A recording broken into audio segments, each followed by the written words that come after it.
नमस्कार. आज आपण आलेलो आहे कारंजा लाड हा किल्ला पाहण्यासाठी, जो येतो कारंजा लाड या गावात. कारंजा हा तालुका आहे व जिल्हा वाशिम इथे हा किल्ला येतो. 4 वेस व एक तोफ आहे व थोडेसे काही गावात नगरपालिकेच्या इथं वगैरे अवशेष आहेत. या दारवा वेसवर आपणाला 2 शिलालेख पाहायला भेटतात. हा एक आहे आणि समोर हा एक आहे. संपूर्ण किल्ला आपण आज पाहणार आहे. वाशिम जिल्ह्यात एकही किल्ला नाही असे म्हटले जाते, पण कारंजा लाड शहराला भेट दिली असता हा दावा खोटा असल्याचे दिसून येते. वाशिम या जिल्ह्याच्या व तालुक्याच्या ठिकाणापासून कारंजा लाड शहर 66 किलोमीटर अंतरावर असून रेल्वेने जायचे असल्यास अकोला जिल्ह्यातील मूर्तिजापूर रेल्वे स्थानकातून तेथे जाणे जास्त सोयीचे आहे. मूर्तिजापूर रेल्वे स्थानक ते कारंजा हे अंतर 32 किलोमीटर आहे. मध्ययुगीन काळात भरभराटीस आलेल्या या शहराच्या व बाजारपेठेच्या रक्षणासाठी या संपूर्ण शहराला तटबंदी होती व शहरात प्रवेश करण्यासाठी या तटबंदीतून एकूण 4 दरवाजे होते. हे 4 दरवाजे आजही दिल्ली वेस, दारवा वेस, मंगरुळ वेस आणि पोहा वेस या नावाने ओळखले जातात. आमची भटकंती पोहा दरवाजापासून सुरू केली असल्याने या किल्ल्याचे वर्णन त्या अनुषंगाने केले आहे. मूर्तिजापूर येथून आल्यास पोहा दरवाजाने आपण कारंजा लाड शहरात प्रवेश करतो.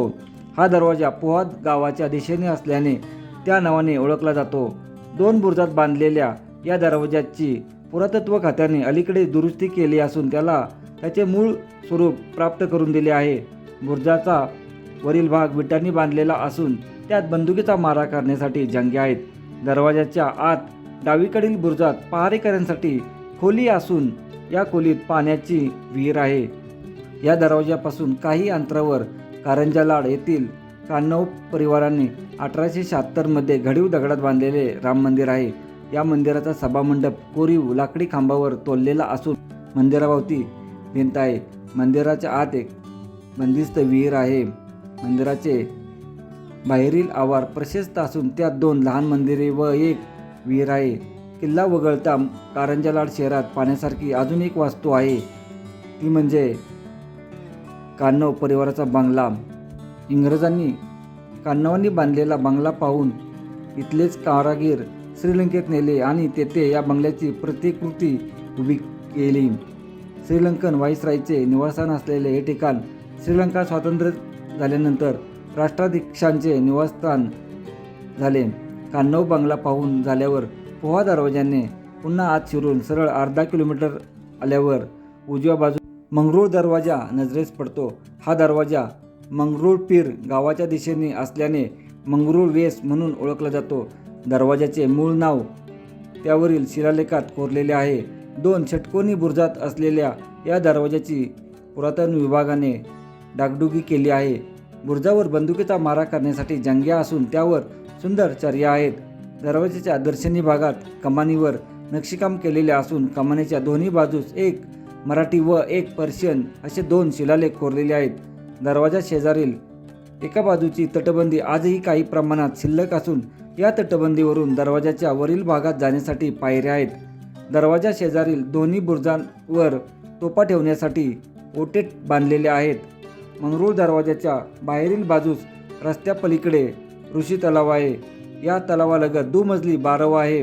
तलावाच्या काठावर खोलेश्वर मंदिर, हनुमान मंदिर असून या मंदिर परिसरात 7 समाधी आहेत. मंगरुळ दरवाजाच्या आतील परिसरात नगरपालिकेची इमारत असून ही इमारत म्हणजे नवाबाचा वाडा व त्यासमोरील असलेली पोलीस ठाण्याची इमारत म्हणजे हत्तीखाना असल्याचे सांगितले जाते. नगरपालिकेच्या इमारतीच्या दरवाजावर 2 पर्शियन शिलालेख आहेत. या इमारतीच्या आत एक भुयार असून ते ऋषी तलावाकडे निघते असे स्थानिक सांगतात. हा परिसर पाहून झाल्यावर जवळच असलेल्या नरसिंहस्वामी सरस्वती मंदिरात दर्शनासाठी जावे व त्यानंतर शेजारी असलेल्या वाड्यातील त्यांच्या जन्मस्थानाचे दर्शन घ्यावे. हे पाहून झाल्यावर जवळच असलेल्या काष्टसंग मंदिरात जावे. कारंजा येथे 4 प्रमुख दिगंबर जैन मंदिरे असून त्यातील एक मंदिर 14व्या शतकातील आहे. या मंदिरात 800 वर्ष जुने अत्यंत सुंदर असे लाकडी कोरीव काम पाहायला मिळते. कारंजा भटकंतीत हे मंदिर न चुकता पाहावे. मंदिराच्या पुढील भटकंतीत एक पुष्करणी पाहायला मिळते. स्थानिक लोक या पुष्करणीचा उल्लेख चंद्रतळे म्हणून करतात. व या पुष्करणीला एक भुयार असल्याचे सांगतात. पाणी खूप आटल्यावर या भुयाराचे तोंड उघडे पडते. कारंजा शहरात खूप मोठ्या प्रमाणात तळघरे व भुयारी असून जुन्या वास्तू पाहताना आपल्याला त्याची प्रचिती येते. व आपण आता दारवा गावाच्या दिशेने असलेल्या दारवा वेस या ठिकाणी पोहोचतो. दारवा गावाच्या दिशेने असल्यामुळे या वेसेस दारवा वेस म्हटले जाते. मोडकळीस आलेला हा दरवाजा 2 गोलाकार बुरुजात बांधलेला असून पुरातत्व खात्याकडून संवर्धनाच्या प्रतीक्षेत आहे. दरवाजाच्या आतील भागात दोन्ही बाजूस पहारेकऱ्यांच्या खोल्या आहेत. दरवाजाच्या दर्शनी भागात कमानीवर नक्षीकाम केलेले असून कमानीच्या दोन्ही बाजूस एक मराठी व एक पर्शियन असे 2 शिलालेख आहेत. बुरुजाचा वरील भाग विटांनी बांधलेला असून त्यावर बंदुकीचा मारा करण्यासाठी जांघ्या व चर्या आहेत. यानंतर किल्ल्यात प्रवेश करणारा चौथा दरवाजा आणि शेवटचा दरवाजा म्हणजे दिल्ली दरवाजा. हा दरवाजा किल्ल्याच्या उत्तर दिशेला असल्याने दिल्ली दरवाजा म्हणून ओळखला जातो. या दरवाजाची पडझड झालेली असून पुरातत्व खात्याकडून दुरुस्तीचे काम सुरू आहे. 2 षटकोनी बुरुजात असलेला हा दरवाजा म्हणजे मंगरूळ दरवाजाची प्रतिकृती आहे. सध्या या दरवाजाचे नूतनीकरणाचे काम चालू आहे, त्यामुळे आपणाला आज जाऊन पाहता आले नाही. याशिवाय शहरामध्ये छत्रपती शिवाजी महाराजांचा पुतळा व त्या बाजूला एक तोफ पाहायला भेटते. कारंजा लाड म्हटले की आपल्याला आठवते ते दत्त संप्रदायातील श्री नरसिंह सरस्वतीचे जन्मस्थान, 14व्या शतकातील कारंज महात्म्य व गुरुचरित्रात करंजनगर म्हणून भरभराटीस आलेल्या या नगराचा उल्लेख येतो. गुरुचरित्रामध्ये असलेल्या वर्णनाप्रमाणे करिंज ऋषीच्या नावावरून या गावास कारंजा हे नाव पडले आहे. याच ऋषींच्या नावावरून येथे असलेल्या तलावास ऋषी तलाव अशी ओळख मिळाली आहे.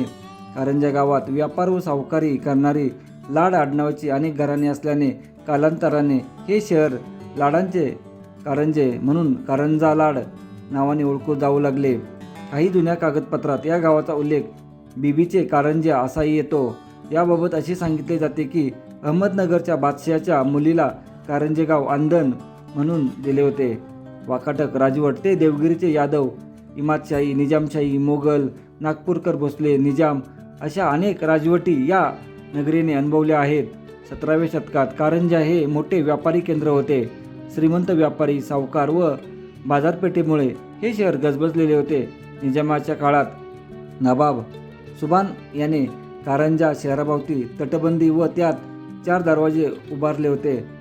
सुरत शहराची श्रीमंती अधोरेखित करण्यासाठी छत्रपती शिवाजी महाराजांनी सुरत शहर लुटण्याचे सांगितले जाते. मात्र महाराजांनी मोगलांचे व्यापारी ठाणे असलेले कारंजा देखील 2दा लुटल्याची ऐतिहासिक नोंद आहे. छत्रपती शिवाजी महाराजांनी हाती घेतलेली शेवटची मोहीम म्हणजे जालना स्वारी. या स्वारीत कारंजा शहर मराठ्यांनी खंत्या लावून लुटले, पण त्याआधी म्हणजे 1670 साली सेनापती प्रतापराव गुजर यांनी या शहरातून खंडणी वसूल केली होती. असा हा ऐतिहासिक महत्त्व असणारा कारंजा लाडचा भुईकोट किल्ला आहे. तर आपण कारंजाला किंवा अमरावतीला आल्यानंतर या शहराला व किल्ल्याला जरूर भेट द्यावी हीच एक विनंती आहे. धन्यवाद. जय हिंद, जय महाराष्ट्र.